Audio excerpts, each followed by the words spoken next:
Hi friends, welcome to exam theory. तो बिहार में आ गई है नई भर्ती वनपाल सिपाही भर्ती 2020।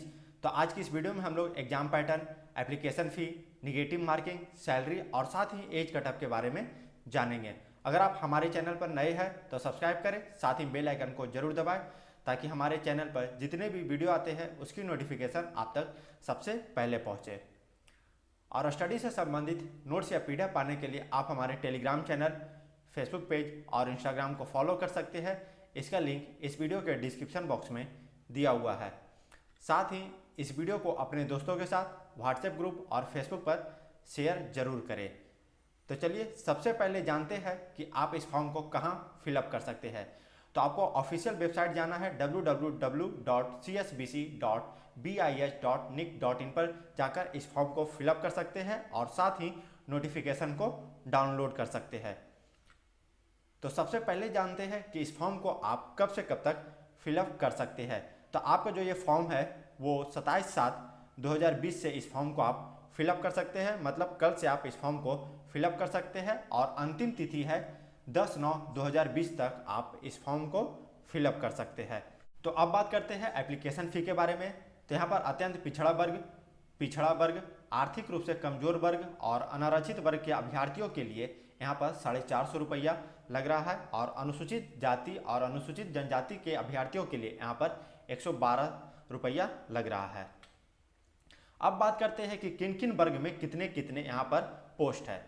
तो समान वर्ग में यहाँ पर 91 सीट है, आर्थिक रूप से कमजोर वर्गों के लिए 23 सीट है, अनुसूचित जाति के लिए 37 सीट है, अनुसूचित जनजाति के लिए 3 सीट, अत्यंत पिछड़ा वर्ग के लिए 49 सीट और यहाँ पर पिछड़ा वर्ग के लिए 24 सीट और पिछले वर्गों की महिला के लिए 9 सीट। यहाँ पर कुल मिलाकर यहाँ पर आपके 236 पोस्ट है।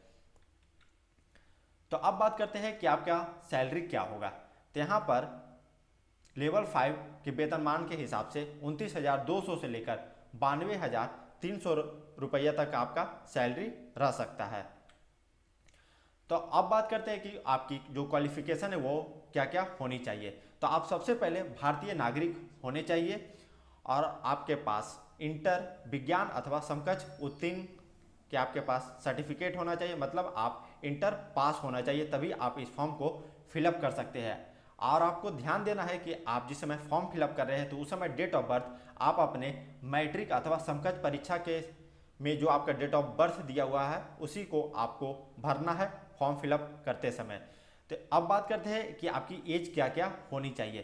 तो समान वर्ग के पुरुषों और महिलाओं के लिए यहाँ पर न्यूनतम जो उम्र है वो 18 वर्ष और अधिकतम जो उम्र है वो 25 वर्ष होना चाहिए समान वर्ग के लिए।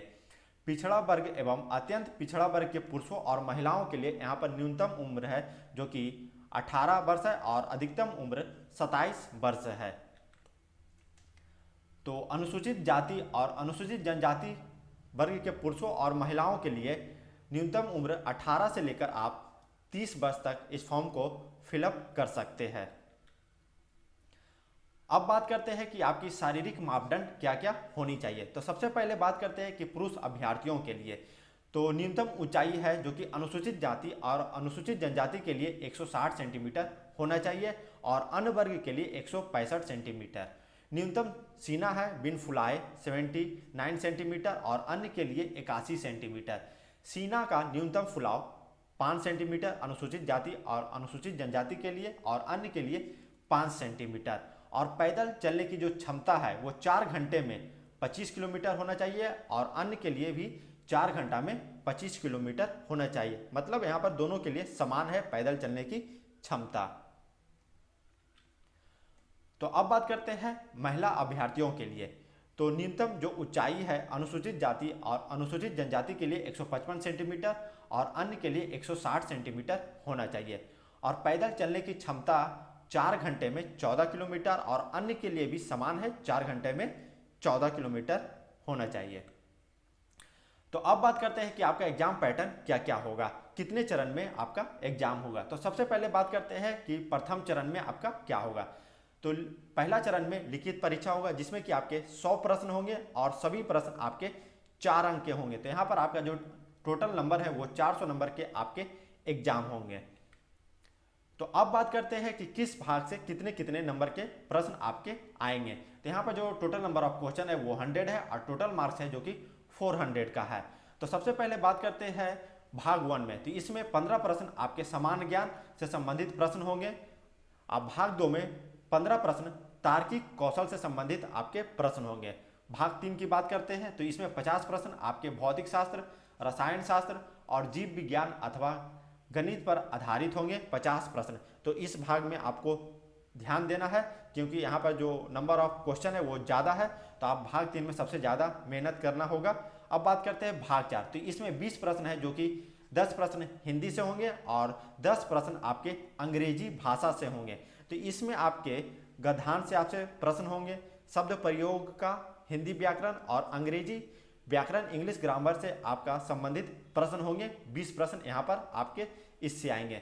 तो यहाँ पर टोटल मिलाकर 15, 15, 50 और 20 प्रश्न पूरा मिलाकर आपका यहाँ पर 100 प्रश्न हो जाता है और कुल 400 अंकों का आपका यहाँ पर टोटल मार्क्स होगा।